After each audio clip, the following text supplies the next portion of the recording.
حضرت سیدنا فاروق اعظم رضی اللہ تعالیٰ عنہ آپ فرمایا کرتے تھے کہ اشکل ولات من شقیت بہی رعیت ہو، فرمایا حکمرانوں میں سے قیامت تک بدترین حکمران وہ ہے جس کی وجہ سے اس کی رعایا بدبخت ہو جائے۔ بدبخت خود بڑا بدبخت ہوگا۔ اشکل ولات، حکمرانوں میں سے سب سے بڑا بدبخت، اس میں تفضیل کا صیغہ ہے اشکا۔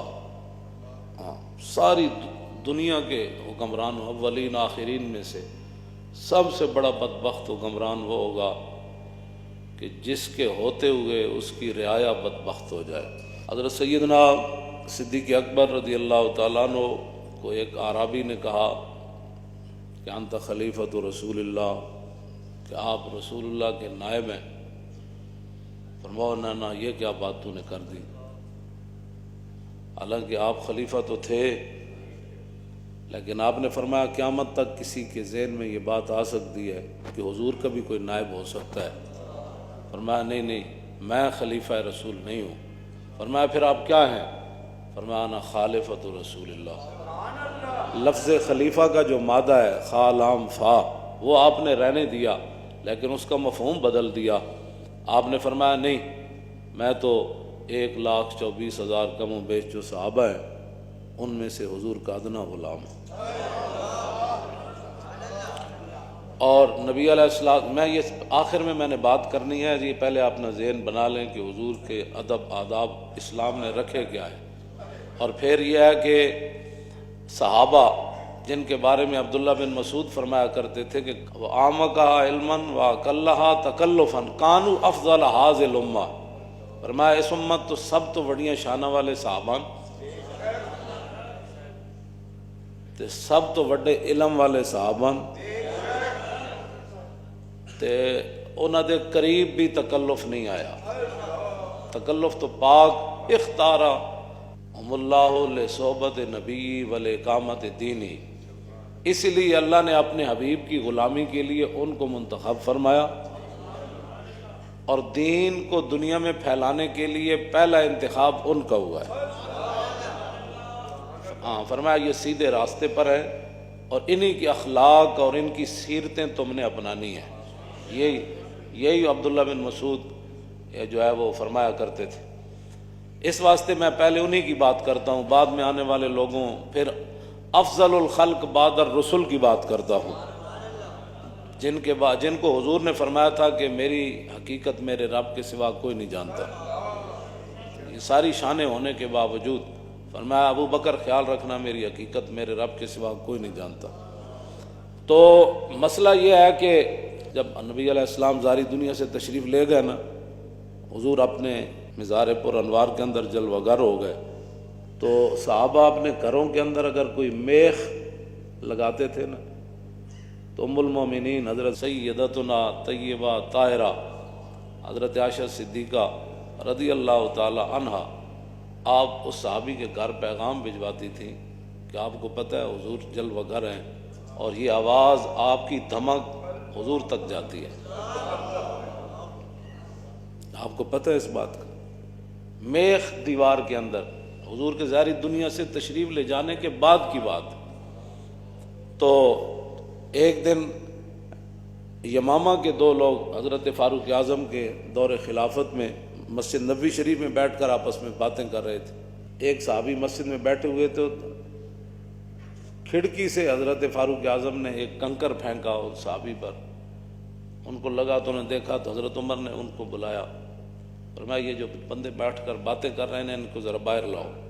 جب باہر آئے تو فرمایا کہ کہاں کے رہنے والے ہو؟ کہا یمامہ کے۔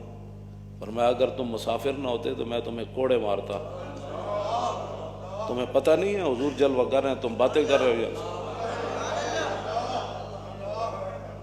یہ تو اب مسئلے ہوئے نا، کوئی سیلفیاں بنا رہا ہے تو کوئی حضور کے گنبد شریف کی طرف پیٹ کر رہا ہے، کوئی باہر کر کے فوٹو کھنچوا رہا ہے۔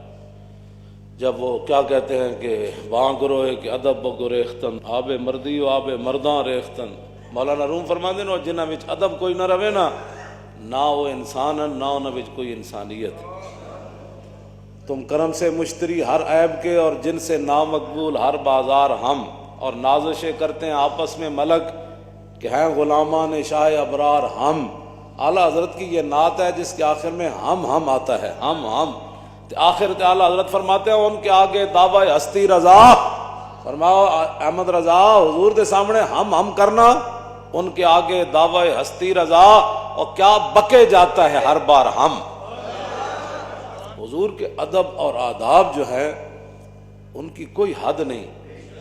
صحابہ ادب کرنے دے باوجود حذیفہ بن یمان جدوں گئے عراق تے تابعی نے کیا تساں حضور نو ویکھیا سی؟ ویکھیا.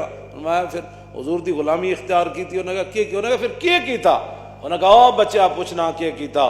اسی تے سب کچھ لٹا دیتا. انہوں نے کہا نا جے سانو موقع ملدا رسول اللہ دی خدمت دا تے پھر تسی ویکھ دے کہ ولو ترکنا ہو ما ترکنا ہو یمشی علی الارض.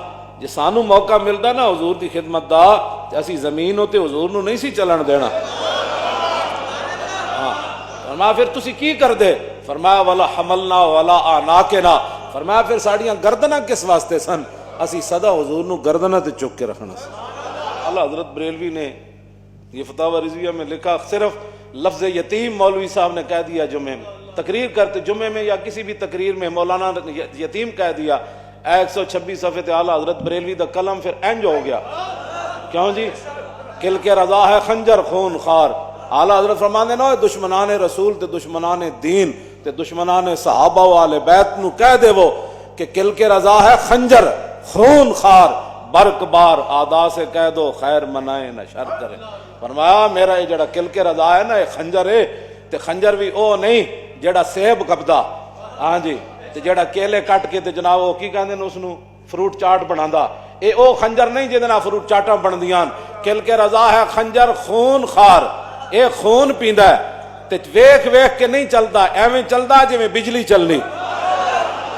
اور آدا سے کہہ دو خیر منائے نہ شر کریں. فرمایا دشمنان دین اسلام اور صحابہ والے بیت اور حضور کے گستاخوں کو کہہ دو خیر مناؤ، احمد رضا دا خنجر آیا. اے مطلب اس گل دا. اے اعلیٰ حضرت بریلوی کو انہوں نے پوچھا، انہوں نے کہا حضور ایک مولوی تقریر کر دیا. پوچھا کس دے واسطے نال پوچھا؟ سید دیدار علی شاہ دے واسطے نال پوچھا. انہوں نے کہا اے مولوی تقریر کر دیا نے لفظ یتیم حضور دے بارے کیا. تے آپ نے فرمایا اس مولوی نو سمجھ نہیں آئی. حضور اقدس قاسم النعم مالک الارض رکاب امم موتی منعم قسم قیم ولی والی علی عالی کاشف القرب رافع الرتب معین کافی حفیظ وافی شفیع شافی عف عافی غفور جمیل عزیز جلیل وہاب کریم غنی عظیم خلیفہ مطلق حضرت رب مالک الناس دیان العرب ولی الفضل جلی الافضال رفیع المثل ممتنع الامثال صلی اللہ تعالی. اعلیٰ حضرت نے تے حضور دی مبارک قمیص جڑی نا جڑی صرف حضور دے جسم نال لگی جد او دا فتاوی رضویہ ذکر کیتا تے پھر کی فرمایا؟ فرمایا قمیص سراپا تقدیس قدس تقدیس قدس یقدس تقدیس. فرمایا قمیص دے اندر او تقدیس او پاکیزگی او طہارت او نفاست او الفت کہ کائنات کسی اور جگہ وہ پائی نہیں جا سکتی، صرف جڑی حضور دے جسم نال لگی. ہاں جی اس دے بارے اعلیٰ حضرت بریلوی دا اے موقف ہے. ام المومنین کی فرماندیاں ساڑھے گھر ایک بکری سی جدو رسول اللہ نہیں سن نہ ہوندے تو پھر اینج نستی سی دوڑ کے جدو حضور آ جاندے سن پھر ایک کونے لگ کے بہ جاندی سی. تے لفظ کی فرمائے ام المومنین نے؟ فرمایا فلم یترم رم کراہیت یوزی رسول اللہ. فرمایا بہ کے نہ پوچھڑ بھی آئیں زمین تے دب کے نہیں سی مار دی مطلب اے آواز حضور دے کنن چلی جائے تے حضور نو ایذا ہو جائے تکلیف ہو جائے. ہاں جی فلام یتا رم رم کراہیت او بکری نو بھی پتہ سی کہ انج پوچھڑ نہیں مارنا. جن پوچھڑ ماریا تو درے حضور دے کان تک آواز چلی گئی تے حضور نو تکلیف ہو جانی.